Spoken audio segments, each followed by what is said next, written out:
अस्सलाम वालेकुम, मैं मोहम्मद तंजील। आप देख रहे हैं मेरा YouTube channel learn with Mohammad Tanzeel.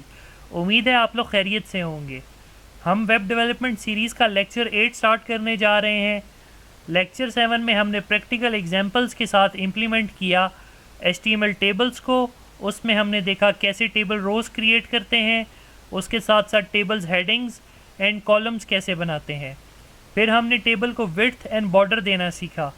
अगर आपने लेक्चर 7 नहीं देखा तो लेक्चर 7 देखने के लिए ऊपर आई बटन को क्लिक करके लेक्चर 7 देख लें। लेक्चर 8 स्टार्ट करने से पहले आपसे कहूँगा कि अगर आपने अभी तक मेरा चैनल सब्सक्राइब नहीं किया तो सब्सक्राइब कर लें और इसके साथ साथ बेल आइकन को प्रेस करना बिल्कुल भी ना भूलें।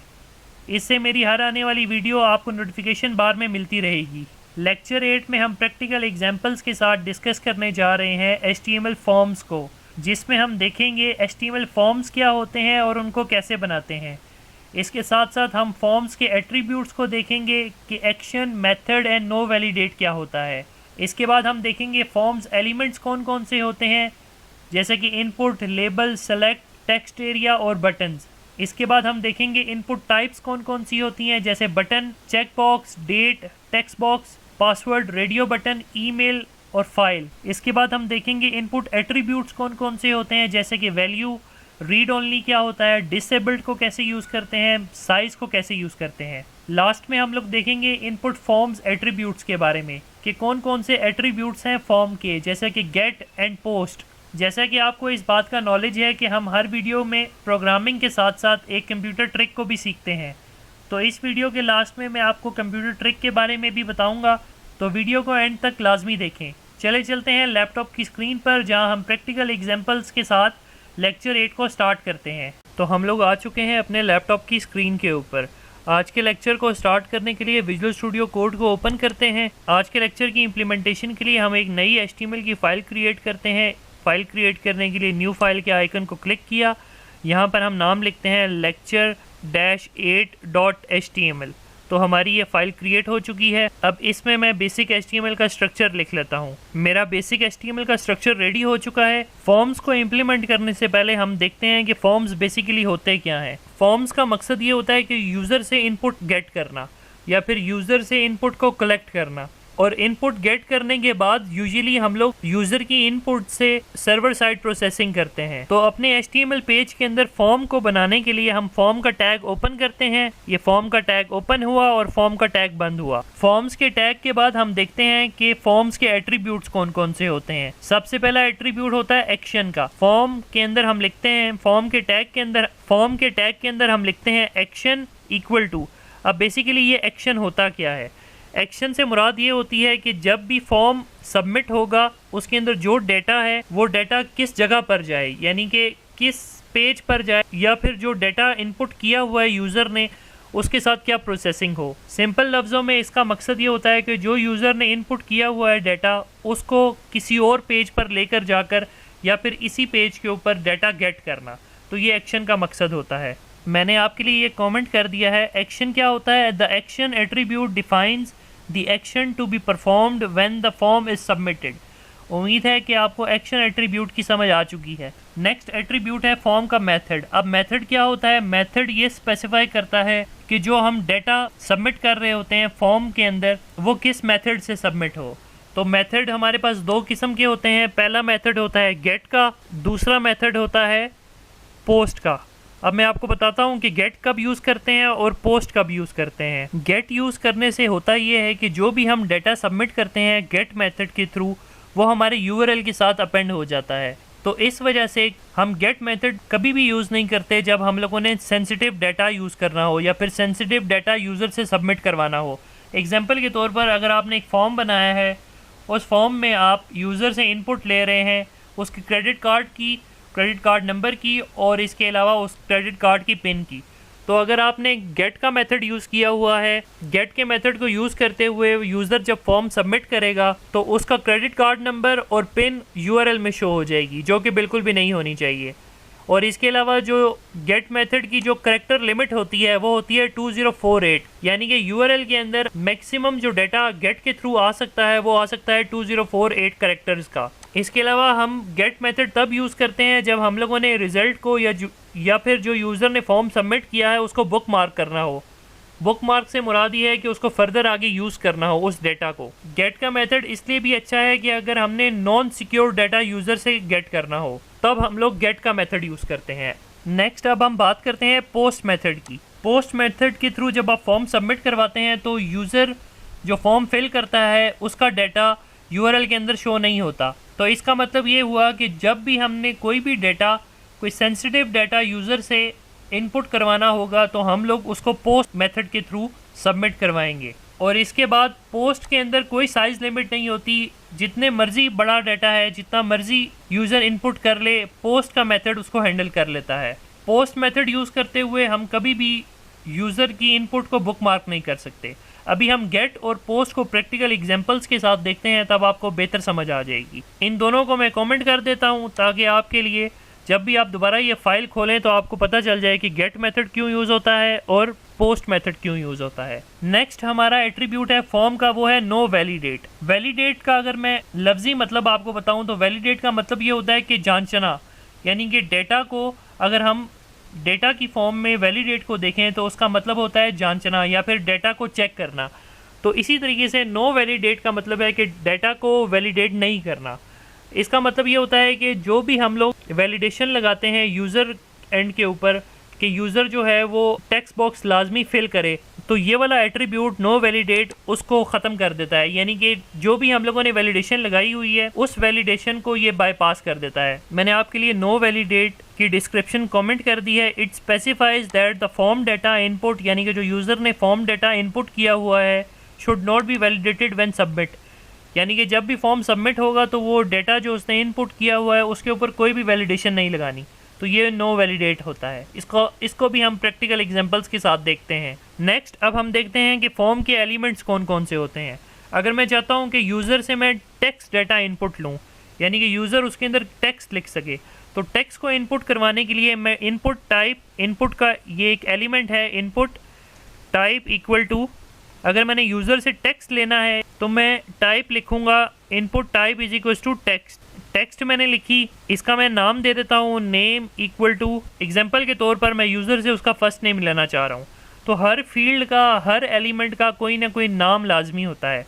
तो इसको मैं यहाँ पे नाम दे देता हूँ name equal to first name या एफ नेम। ये इनपुट के जितने भी टैग्स होते हैं ये सेल्फ क्लोजिंग टैग होते हैं। इनपुट का टैग ओपन हुआ और ये साथ ही यहाँ पर बंद हो जाएगा। तो हमारा ये एक इनपुट का एक एलिमेंट बन चुका है। अब हम चलते हैं अपने ब्राउज़र के ऊपर और चेक करते हैं कि जो हमने फॉर्म बनाया है वो कैसा नज़र आ रहा है। मैं अपने वेब डेवलपमेंट सीरीज़ के फोल्डर के अंदर आया, उसके अंदर मैंने लेक्चर 8 जो अभी फाइल बनाई थी HTML की, उसका डबल क्लिक किया, ये फील्ड आ चुकी है। इसके अंदर मैं लिखता हूँ टेस्ट, यानी कुछ भी टेक्स्ट लिख सकता हूँ, ABC लिखूँ, 1 2 3 लिखूँ, स्पेशल करैक्टर लिखूँ। जब आप पेज रिफ़्रेश करते हैं तो यूज़र को नहीं पता चल रहा कि उसने इस टेक्स्ट बॉक्स के अंदर क्या लिखना है, तो उसके लिए हमें लेबल का एलिमेंट लगाना पड़ेगा। लेबल का एलिमेंट लगाने के लिए हम लोग करते हैं लेबल का टैग ओपन किया, यानी इनपुट टाइप टेक्स्ट से पहले, यानी टेक्स्ट फील्ड बनाने से पहले हम लेबल का टैग ओपन करते हैं।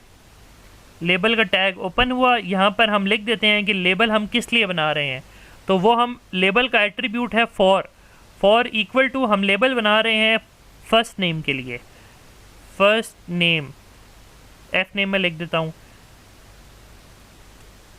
और यहाँ पर लेबल का जो टैग है वो पेयर टैग है। लेबल का टैग ओपन हुआ और लेबल का टैग बंद हुआ। इसके अंदर मैं जो भी लेबल लिखूंगा वो मेरी इनपुट फील्ड के साथ शो हो जाएगा। मैं लेबल लिख देता हूँ फर्स्ट नेम। अब मैं इसको सेव करता हूँ और ब्राउज़र पर चल के पेज रिफ़्रेश करते हैं।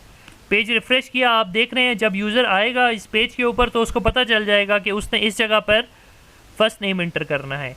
इसी तरीके से मैं एक और फील्ड बना लेता हूँ लास्ट नेम की। इसी को मैं कॉपी करता हूँ लेबल को और नीचे पेस्ट किया, और फर्स्ट नेम की जगह मैं कर देता हूँ लास्ट नेम, एल नेम।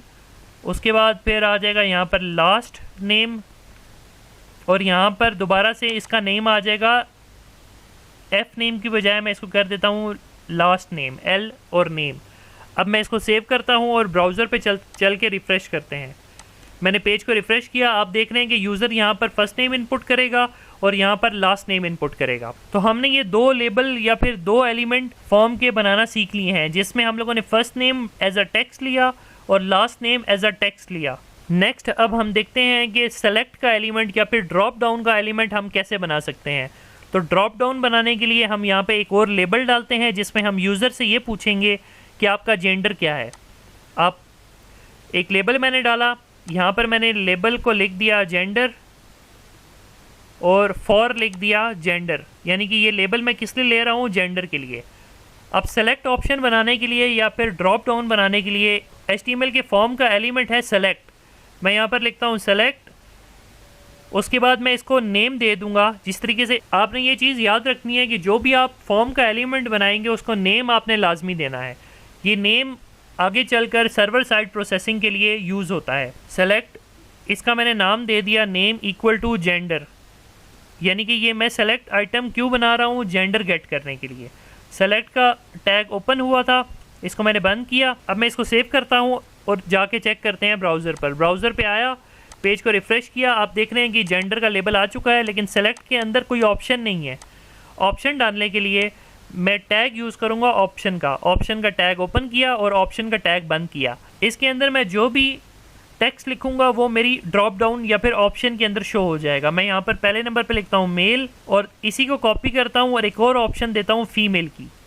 इसको मैंने कॉपी किया, नीचे पेस्ट किया और इसको मैं कर देता हूँ फीमेल।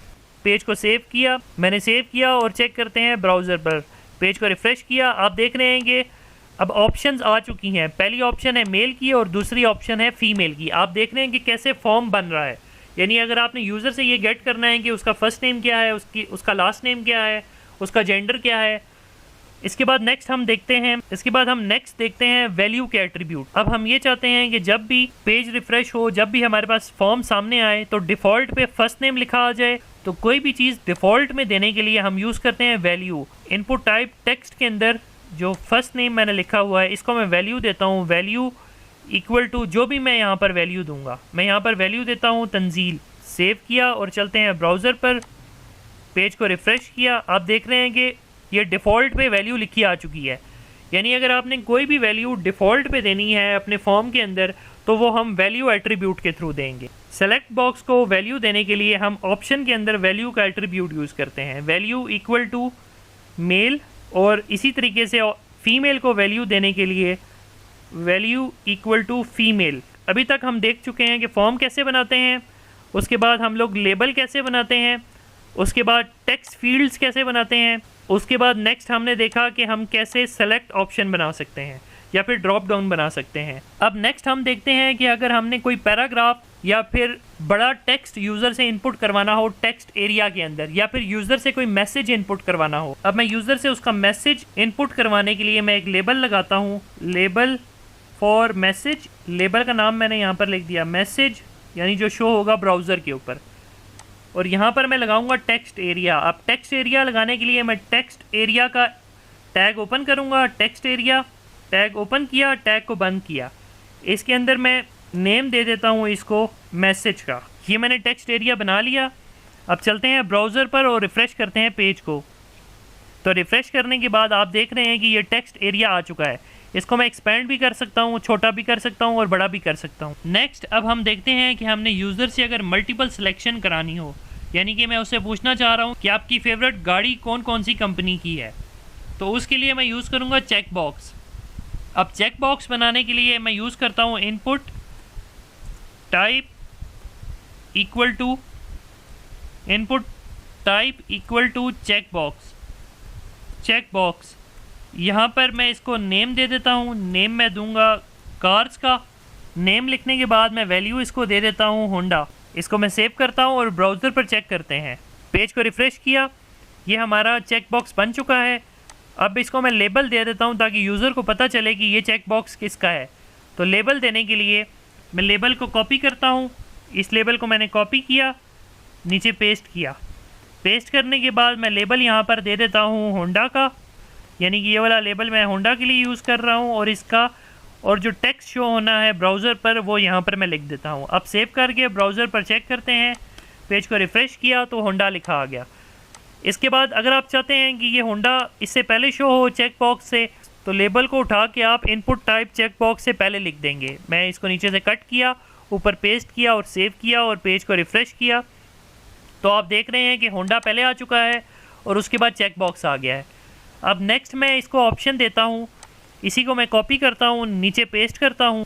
होंडा के बाद देता हूँ सुजुकी, और जो टेक्स्ट मैंने शो कराना है ब्राउज़र पर वो भी सुजुकी लिख देता हूँ, सुजुकी। और चेक बॉक्स के अंदर मैं वैल्यू में लिख देता हूँ सुजुकी। अच्छा, इस बात का आपने ख्याल रखना है कि जो बेसिकली ये चेक बॉक्स जो होते हैं ये पेयर होता है, यानी कि अगर आपने यूज़र से मल्टीपल सिलेक्शन करानी हो तो उसका जो नेम होता है तो ये हम ग्रुप्स की सूरत में लिखते हैं, यानी कि ये नेम सेम रहेगा चेक बॉक्स की सूरत में, ताकि हम जब इसको हम सर्वर साइड के ऊपर गेट करेंगे तो हम इस नेम से गेट करेंगे और देखेंगे कि यूज़र ने क्या क्या सिलेक्शन की है। तो चेक बॉक्स के लिए ये नेम हमेशा सेम रहेगा, जबकि बाकी input type is equals to text और बाकी चीज़ों के लिए नेम जो है वो डिफरेंट होगा। इसको मैं सेव किया, पेज को रिफ़्रेश करते हैं और चेक करते हैं। आप देख रहे हैं कि हमारे 2 चेक बॉक्स आ चुके हैं। अब यूज़र इसको मल्टीपल सिलेक्शन कर सकता है, उसको होंडा भी पसंद है, उसको सुजुकी भी पसंद है। अब इसी तरीके से मैंने यूज़र से अगर ग्रुप में से एक ऑप्शन सेलेक्ट करवानी है, यानी कि जिस तरीके से मैंने यहाँ पर ये इसको ड्रॉप डाउन में दिया है या फिर सेलेक्ट ऑप्शन के थ्रू दिया है कि आपका जेंडर क्या है, यही काम मैं रेडियो बटन से भी कर सकता हूँ। अब रेडियो बटन बनाने के लिए मैं यहाँ पर यूज़ करूँगा, दोबारा से मैं एक लेबल देता हूँ जेंडर का, यानी कि मेल देता हूँ। यहाँ पर लेबल को फॉर में दे दिया मेल। अब यहाँ पर मैंने अगर रेडियो बटन लगाना है तो उसके लिए मैं यूज़ करूँगा input type equal to radio. इसको मैं नेम दे देता हूँ जेंडर का और वैल्यू दे देता हूँ मेल। पेज को रिफ़्रेश करके चेक करते हैं, पेज को रिफ़्रेश किया, आप देख रहे हैं कि ये रेडियो बटन आ चुका है। अब इसी तरीके से मैं फ़ीमेल के लिए रेडियो बटन बना लेता हूँ। इसको मैं कॉपी करता हूँ, नीचे पेस्ट किया, लेबल में मैंने फॉर की जगह फ़ीमेल कर दिया, लेबल जो शो होना है ब्राउज़र के ऊपर उसको मैंने फ़ीमेल कर दिया और नेम वही जेंडर रहेगा। जैसे मैंने आपको बताया था कि चेक बॉक्स के लिए हम लोग, क्योंकि चेक बॉक्स ग्रुप होता है उसके अंदर मल्टीपल चीज़ें आती हैं, इसी तरीके से रेडियो बटन भी ग्रुप होता है, यानी कि अगर हम लोगों ने चेक बॉक्स के अंदर हम लोग मल्टीपल आइटम सेलेक्ट करवाते हैं और रेडियो बटन के अंदर हम लोग मल्टीपल ऑप्शन में से कोई एक ऑप्शन सेलेक्ट करवाते हैं, तो इसलिए इसका नेम जो है वो हम एक ही रखेंगे। और यहाँ पर मैं लिख देता हूँ फ़ीमेल। पेज को सेव किया और चेक करते हैं ब्राउज़र पर, आप देख रहे हैं कि एक रेडियो बटन आ चुका है मेल का और फीमेल का। अब यूज़र इसमें से या तो मेल सेलेक्ट करेगा या फीमेल सेलेक्ट करेगा, जबकि चेक बॉक्स में वो दोनों सेलेक्ट कर सकता है। अब नेक्स्ट हम देखते हैं कि यूज़र से हमने डेट लेनी हो तो हम डेट लेने के लिए यूज़ करते हैं, यहाँ पर मैं इसी को कॉपी करता हूँ लेबल को, जिसमें हम लिखते हैं डेट ऑफ बर्थ। यूज़र से अगर हमने डेट ऑफ बर्थ लेनी हो तो वो लेने के लिए मैं लेबल लेता हूँ डेट ऑफ बर्थ का, DOB यानी D से डेट, O से ऑफ और B से बर्थ। यहाँ पे मैं इसको फॉर कर देता हूँ DOB। अब डेट लेने के लिए मैं input type equal to date, यहाँ पर मैं नेम इसको दे देता हूँ DOB यानी डेट ऑफ बर्थ का। पेज को सेव किया और चेक करते हैं ब्राउज़र पर। ब्राउज़र पे आया, पेज को रिफ़्रेश किया, आप देख रहे हैं कि यूज़र यहाँ पर इनपुट कर सकेगा अपनी डेट। ये कैलेंडर ऑटोमेटिकली बन जाता है, यहाँ से यूज़र अपनी डेट ऑफ बर्थ सेलेक्ट कर सकता है। तो उम्मीद है कि आपको यूज़र से डेट लेना आ चुकी है। अब नेक्स्ट उसके बाद देखते हैं कि हम यूज़र से कैसे उसका पासवर्ड ले सकते हैं। आपको पता है पासवर्ड जो होता है वो सिक्योर होता है।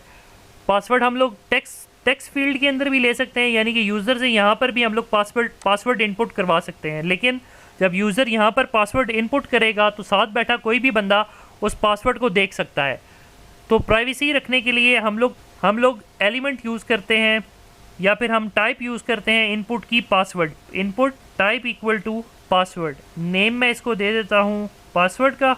सेव करते हैं और ब्राउज़र पे चेक करते हैं। अब ये पासवर्ड फील्ड आ चुकी है, यहाँ पर मैं जो कुछ भी टाइप करूँगा तो वो प्रोटेक्टेड हो जाएगा। यूज़र को, साथ बैठे यूज़र को या फिर ख़ुद को भी नज़र नहीं आएगा कि वो क्या लिख रहा है। तो आपने अमूमन देखा होगा, बल्कि यकीनन देखा होगा, कहीं भी जब आप पासवर्ड डालते हैं तो वो प्रोटेक्टेड होता है वो यूज़र को, या फिर आपको खुद नज़र नहीं आता। तो उम्मीद है कि आपको पासवर्ड फील्ड बनाना आ चुकी है। अब नेक्स्ट हम देखते हैं कि यूज़र से हमने ईमेल गेट करनी है।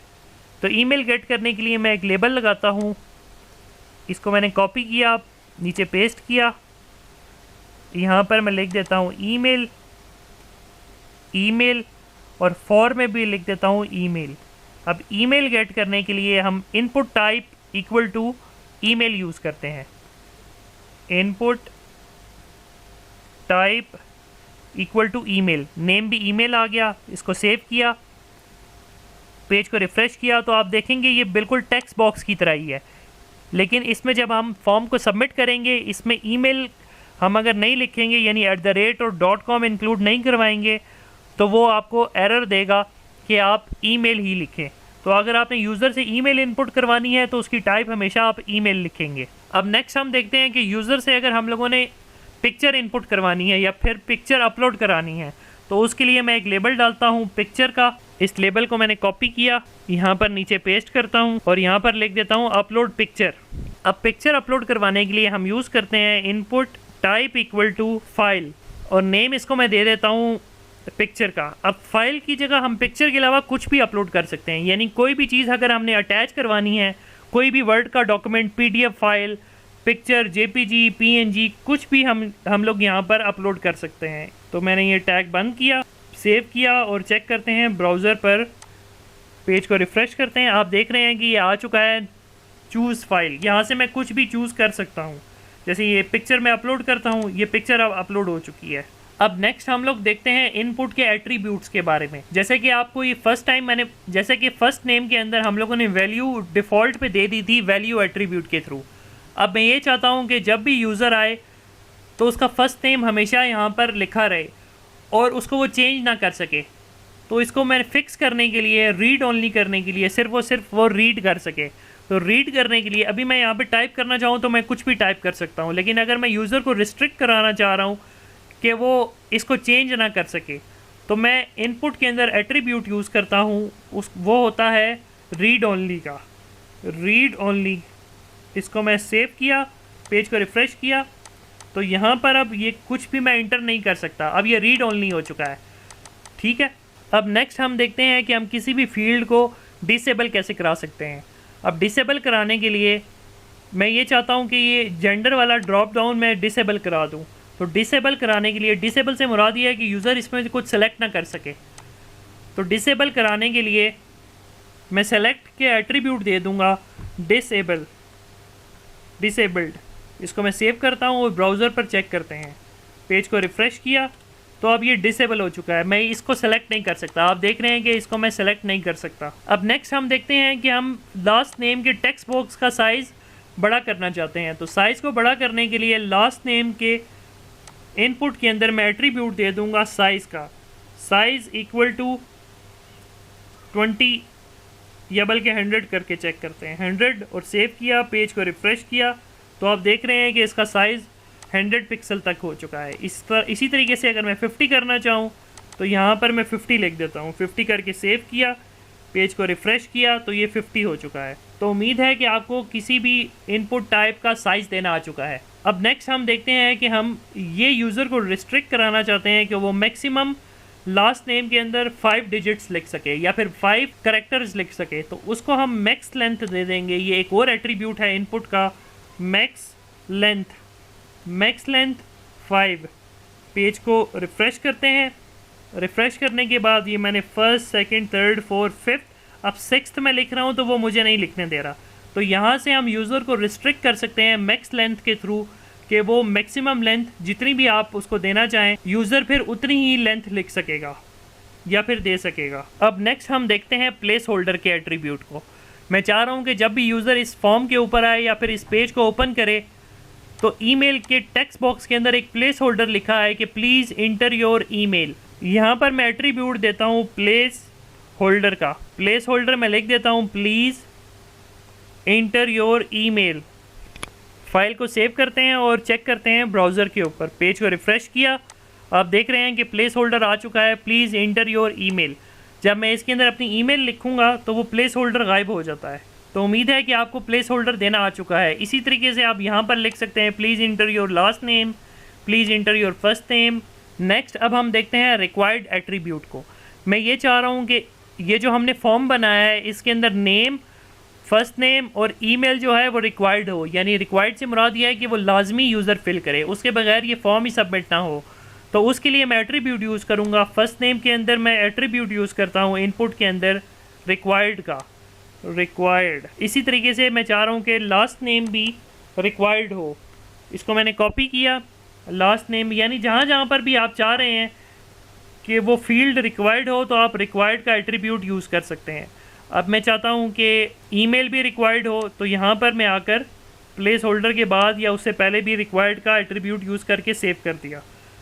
अभी ये रिक्वायर्ड हम चेक नहीं कर सकेंगे जब तक हम फॉर्म सबमिट नहीं करेंगे। तो आइए अब हम बटन बनाते हैं सबमिट का। यहाँ पर मैं बटन बनाने के लिए input type equal to submit, submit, इसको मैं नेम दे देता हूँ सबमिट का और वैल्यू दे देता हूँ सेव की।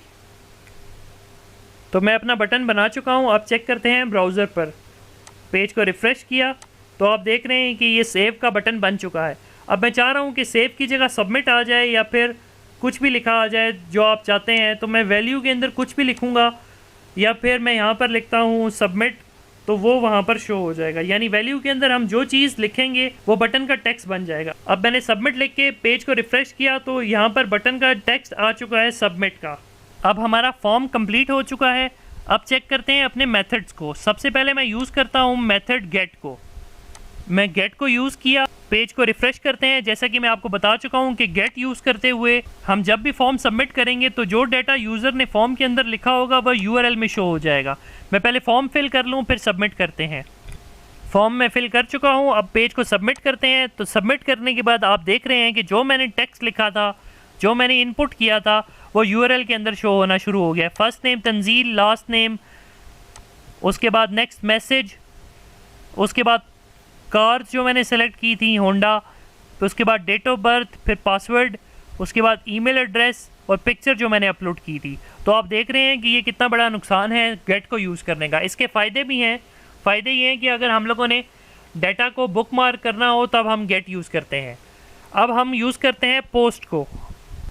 पोस्ट को यूज़ करने के लिए मैं मेथड इक्वल टू पोस्ट लिखता हूँ और पेज को रिफ़्रेश करते हैं और फिर से फॉर्म फिल करते हैं और फिर सबमिट करते हैं और चेक करते हैं कि यूआरएल पर आ रहा है या नहीं आ रहा। मैं फॉर्म फिल कर चुका हूँ। अब फॉर्म को सबमिट करते हैं। सबमिट करने के बाद आप देख रहे हैं कि हमारा डाटा यूआरएल पर नहीं आया। तो उम्मीद है कि आपको गेट और पोस्ट की समझ आ चुकी है। अब हम देखते हैं कि एक्शन एट्रीब्यूट को कैसे यूज़ करना है। जैसे कि मैं आपको बता चुका हूँ कि एक्शन में हम वो पेज लिखते हैं जहाँ पर हम लोगों ने इस डेटा को भेजना हो, यानी कि कोई दूसरा पेज। एक मैं नया HTML का पेज बनाता हूँ जिसका मैं नाम देता हूँ फॉर्म सबमिट का।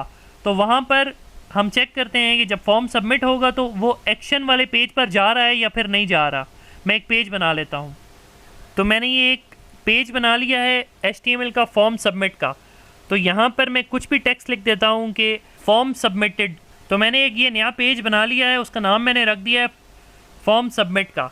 अब मैं एक्शन के अंदर इस पेज को दे देता हूँ form dash submit, form submit dot HTML। अब इसको सेव करते हैं और चेक करते हैं फॉर्म को सबमिट करके कि हमारा फॉर्म सबमिट होने के बाद इस पेज पर आ रहा है या फिर नहीं आ रहा।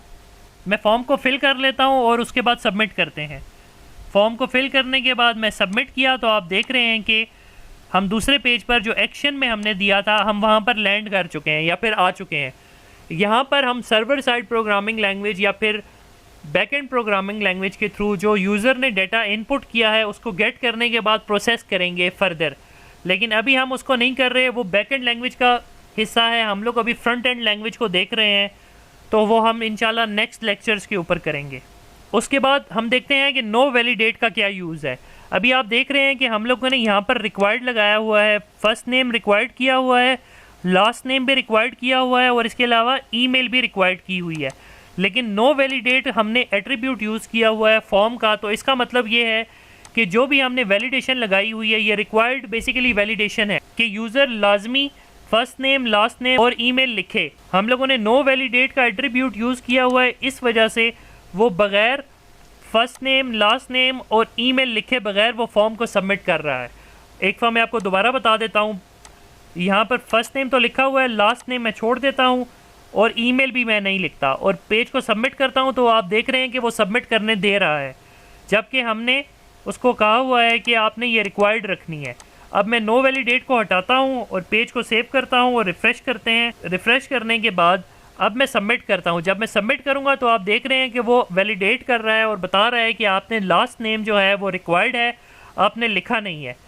सबमिट किया तो वो बता रहा है please fill out this field. अगर मैं इसको लिख देता हूँ, अब मैं सबमिट करता हूँ तो वो दोबारा से ईमेल के ऊपर चेक करेगा कि वो रिक्वायर्ड है, आपने ईमेल नहीं लिखी। तो आप देख रहे हैं कि किस तरीके से रिक्वायर्ड और नो वैलिडेट को यूज़ करते हैं। जैसा कि आपको मालूम है कि हम प्रोग्रामिंग के साथ साथ कंप्यूटर ट्रिक को भी सीखते हैं, तो इस लेक्चर में हम ये देखते हैं कि कौन सी कीज़ को प्रेस करने से आप ब्राउज़र के ऊपर न्यू टैब को ओपन कर सकते हैं विदाउट माउस यानी कि कीबोर्ड से। तो न्यू टैब को ओपन करने के लिए हम कंट्रोल और टी का बटन प्रेस करेंगे तो आप देख रहे हैं कि ये न्यू टैब ओपन हो चुका है। फिर से मैं प्रेस करता हूँ कंट्रोल और टी, एक और न्यू टैब ओपन हो चुका। तो आप भी ब्राउज़र पे न्यू टैब ओपन करने के लिए कंट्रोल और टी का बटन प्रेस करके न्यू टैब ओपन कर सकते हैं। तो मुझे कमेंट में बताएं कि आपका न्यू टैब कंट्रोल और टी को दबाने के बाद ओपन हुआ या फिर नहीं। इस वेब सीरीज़ को इंटरेस्टिंग एंड इंटरेक्टिव बनाने के लिए आपको होमवर्क एक्सरसाइज देता हूँ। तो इस लेक्चर की होमवर्क एक्सरसाइज ये है कि आप कैसे फॉर्म के अंदर बटन ऐड कर सकते हैं और उस बटन की वैल्यू होनी चाहिए सबमिट। तो आप मुझे कमेंट में इसका कोड लिख के बताएं कि आप कैसे एक बटन ऐड कर सकते हैं फॉर्म के अंदर जिसकी वैल्यू होगी सबमिट। इस लेक्चर में अगर आपको कोई बात समझ नहीं आई तो कमेंट में पूछ लें। अभी तक हमने बेसिक HTML स्ट्रक्चर सीख लिया है। लेक्चर 9 में हम देखेंगे CSS के बारे में, यानी कि जो स्ट्रक्चर हमने सीखा है या फिर बनाया है उसको हम ब्यूटीफाई कैसे कर सकते हैं CSS की मदद से, यानी कि उसको कलर कैसे कर सकते हैं, फ़ॉन्ट साइज़ छोटा या बड़ा कैसे कर सकते हैं, टेक्स्ट को सेंटर या फिर टेक्स्ट को अलाइन राइट कैसे कर सकते हैं, बैकग्राउंड कलर कैसे देते हैं, CSS में बॉर्डर कैसे देते हैं, मार्जिन्स एंड पैडिंग क्या होती हैं और इसके अलावा बहुत कुछ। CSS को एक्सप्लोर करने के लिए मेरे चैनल को सब्सक्राइब कर लें एंड वीडियो अच्छी लगी है तो वीडियो को लाइक कीजिए और शेयर कीजिए। मिलते हैं नेक्स्ट वीडियो में CSS के साथ। अल्लाह हाफिज़।